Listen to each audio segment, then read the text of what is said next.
হুম এটা কি?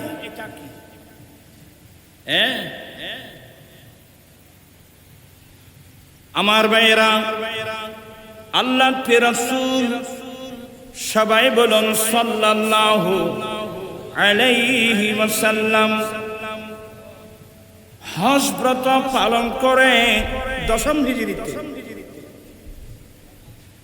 হজ ব্রত পালন করে মক্কায়ে মুআজ্জামা থেকে মদিনায় পাকের দিকে যখন রওনা হয়ে গেলেন, বড় খুশির সংবাদ, দশম হিজরিতে রাসূল করিম সাল্লাল্লাহু আলাইহি ওয়াসাল্লাম যখন ওকুফে আরফা করছিলেন, আল্লাহর পক্ষ থেকে একটা আয়াত নাযিল হলো, আল ইয়াউমা আকমালতু লাকুম দীনাকুম ওয়া আতমামতু আলাইকুম নি'মাতি ওয়া রাদিতু লাকুমুল ইসলাম দীনা। হে রাসূল, আজকের দিন তোমাদের ধর্ম তোমাদের জন্য পরিপূর্ণ করে দিলাম, আমার নিয়ামত তোমাদের উপর পরিপূর্ণ করলাম, তোমাদের জন্য ধর্ম হিসাবে ইসলামকে আমি পছন্দ করলাম। এই আয়াত যখন নাযিল হলো, ধর্ম পরিপূর্ণ হয়েছে। অনেকে এই আয়াত নাযিল হওয়ার পরে অনেকে আনন্দ করেছেন, অনেকে চোখের পানি ছেড়ে দিয়েছেন। যারা আনন্দিত হলো, ধর্ম পরিপূর্ণ হয়েছে, আনন্দের বিষয়। যারা চোখের পানি ছেড়ে দিল, ওরা বুঝছে যে ধর্ম যখন পরিপূর্ণ হয়েছে, এখন আল্লাহ তো আমার রাসূলকে আর দুনিয়াতে রাখবে না। ওরা চোখের পানি ছেড়ে দিয়েছে। অনেক লম্বা আলোচনা। আল্লাহর নবী হজ ব্রত পালন করে মদিনাবাসী যারা নবীর সঙ্গে হজ এসেছিলেন, ওদেরকে নিয়ে যখন মদিনায় যাচ্ছিলেন, মক্কা এবং মদিনা দুই জায়গার মাঝখানে জহফা, কি নাম, আরবিতেও লেখা ইংরেজিতেও লেখা আছে জহফা। আমার নবী যখন জহফা নাম স্থানে তশরিফ নিলেন, ওখানে একটা কূপ ছিল, কূপ কূপ আর দেশত ফইর আছে, এর কি ফইর আছে না, কুয়ার কি কূপ, ইউসাম্মা খুম্মা, ওটার নাম গদিরে খুম। এই গদিরে খুম নামক কূপের পারে যখন আমার নবী পৌঁছে গেলেন, বিশ্ববাসীর উদ্দেশ্যে আমার নবী একটা খুতবা দিলেন। ফাহামিদাল্লাহ ওয়াসনা আলাইহি, আল্লাহ তারই প্রশংসা করে জনগণের উদ্দেশ্যে আমার নবী একটা খুতবা দিয়েছিলেন। তন্মধ্যে একটা হাদিস, আমার রাসূল বলছেন, মান কুনতু মাওলাহু ফাআলিয়্যুম মাওলাহু। তো মাওলা মানে কি, এগুলো বুঝেন, মাদ্রাসায় ভালো লেখাপড়া, ভালো স্তরের কাছে লেখাপড়া করতে হবে। মান কুনতু মাওলাহু ফাআলিয়্যুম মাওলাহু, ওই শিয়ারা অর্থ করছে, আমার নবী নাকি বলছে আমি যার অভিভাবক, আলীও নাকি তার অভিভাবক। নাউজুবিল্লাহ বলেন না, এটা তর্জমা শুদ্ধ না। তর্জমা হলো আমি নবী যার প্রিয়, আমার আলীও তার প্রিয়। আমি যারা আমাকে ভালোবাসবে, ওরা আমার আলীকেও কি করবে, ভালোবাসবে। অসুবিধা নাই। মান কুনতু মাওলাহু ফাআলিয়্যুম মাওলাহু, এখান থেকে ওরা অন্য কিছু নিতে চায়। এগুলো ফজিলতে জুজি, আংশিক মর্যাদা। কথা বলছেন? এখান থেকে আপনি মাওলা আলীকে কি আমার নবীর পরে আল্লাহর নবীর খলিফা সাবেত করতে পারবেন? কি ষড়যন্ত্র হচ্ছে হাদিস নিয়ে, জানেন আপনারা এগুলো? আচ্ছা বলেন তো, আমার রাসূল অসুস্থ অবস্থায় নামাজের ইমামতির দায়িত্ব আমার রাসূল কাকে দিয়েছিলেন? আয়েশা আসাল্লান নাস, মানুষ নামাজ আদায় করেছেন? قالت لا وهم ينتظرونك يا رسول الله يا رسول الله মসজিদে নবী শরীফে কেউ নামাজ পড়ে নাই? সবাই আপনি নবীর জন্য অপেক্ষা করতেছে। দুজানোই বই নামাজের মতো বই মাহফিল করলে বই এনেছি কি না বললি আজমাকায় নামাজ চললেও এনে ওয়াজ শুনে না পাঙ্কি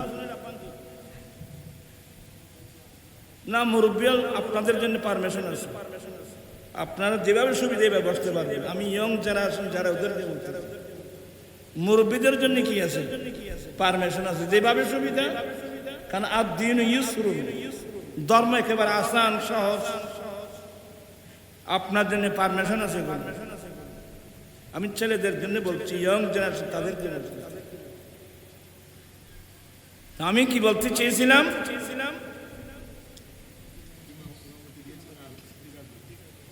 আমার নবী আয়েশা মুরি আবু বকর আইয়ুসাল্লি বিন্নাস, আয়েশা আমার আবু বকরকে বলো নামাজটা পড়াই দিতে।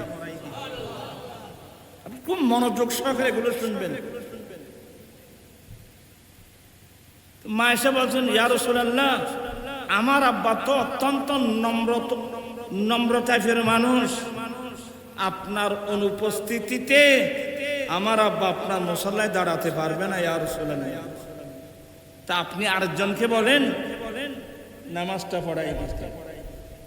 আমার নবী আয়েশা আমার আবু বকরকে বলো নামাজ পড়াই দিতে। বলে ইয়া রাসূলুল্লাহ, আমার আব্বা তো অত্যন্ত নম্র, আপনার জায়গায় দাঁড়াতে পারবে না হুজুর, আপনি আর কাউকে বলেন।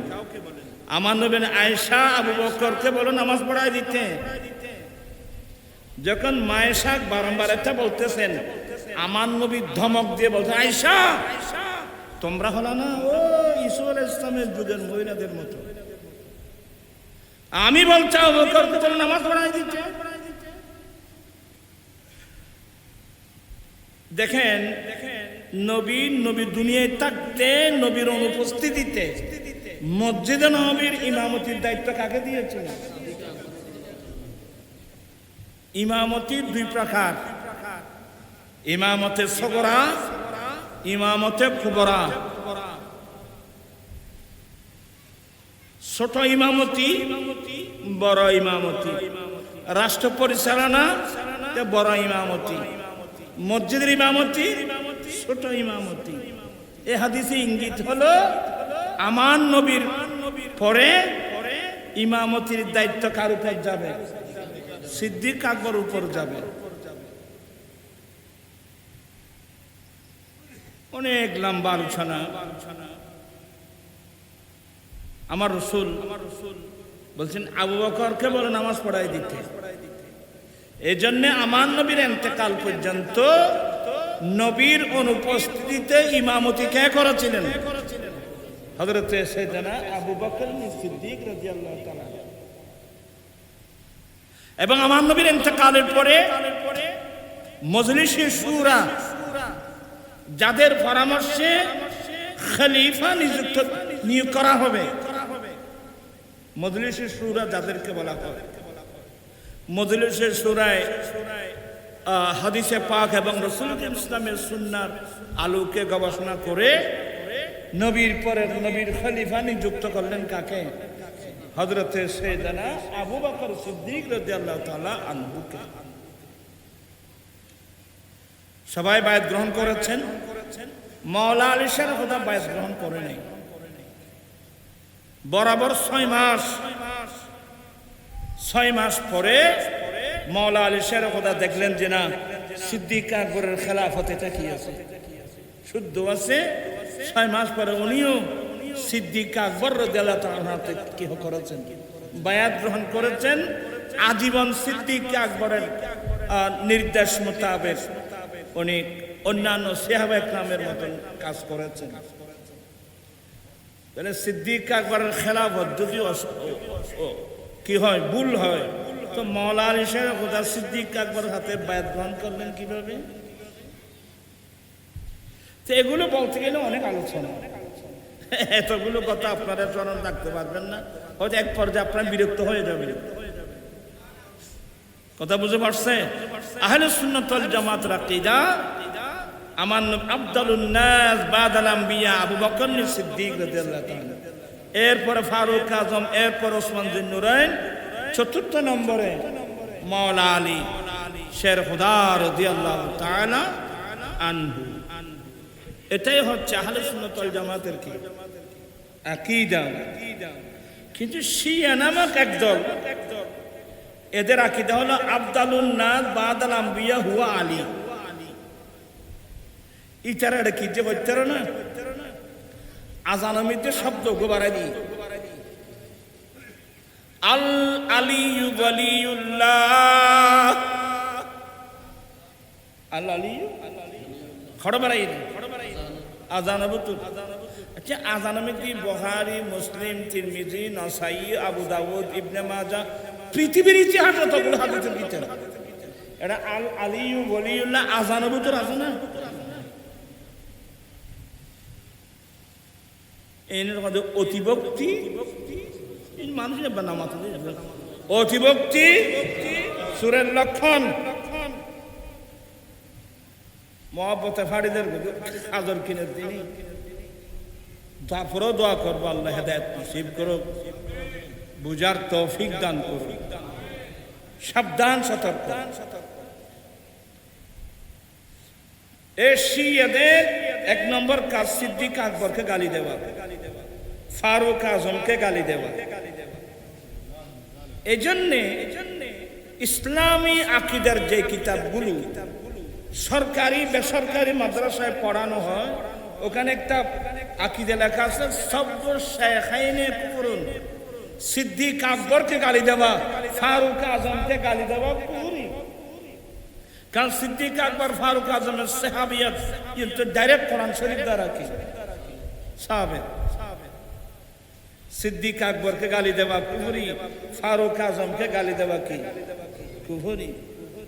আর ইদানিং ওগুলা সিদ্দিক আকবরকে গালি দিলে, ফারুক আজমকে গালি দিলে মানুষ ফিটাবে তো, এই জন্য স্লো পয়জনে ওদিকে না গিয়ে আমির মুআবিয়াকে গালি দেওয়া শুরু করে দেওয়া।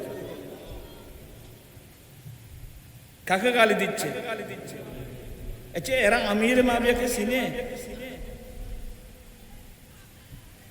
আমির মুআবিয়া সবাই বলো রাদিয়াল্লাহু তাআলা আনহু, এ আমার রাসূলের শালা, আমাদের আম্মা হযরত সাইয়্যিদাতুনা উম্মে হাবিবা রাদিয়াল্লাহু তাআলা আনহার আপন ভাই, আমার রাসূলের শালা, মাতৃবংশীয় শাশুড় বংশীয় কোন মানুষকে গালি দেওয়া কুফরি। কয়টা হাদিস দেখছেন চোখে?